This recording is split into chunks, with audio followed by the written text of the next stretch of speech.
Dan catatan ini penuh dengan elemen bias. Dia bukan satu kajian ilmiah. Dia betul-betul pemikiran seorang pegawai penjajah yang bina justifikasi untuk siapa dia tulis catatan laporan peribadi, untuk justify apa yang dia telah buat di sini, dan dia suruh rakyat British baca, bukan kita baca. Catatan mereka ni untuk rakyat British.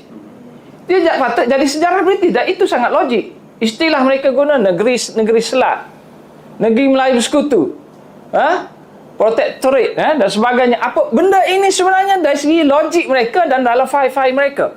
Munasabah ke tidak? Logik mereka munasabah. Kerana mereka sedang mentakrifkan apa yang sedang mereka buat di sini.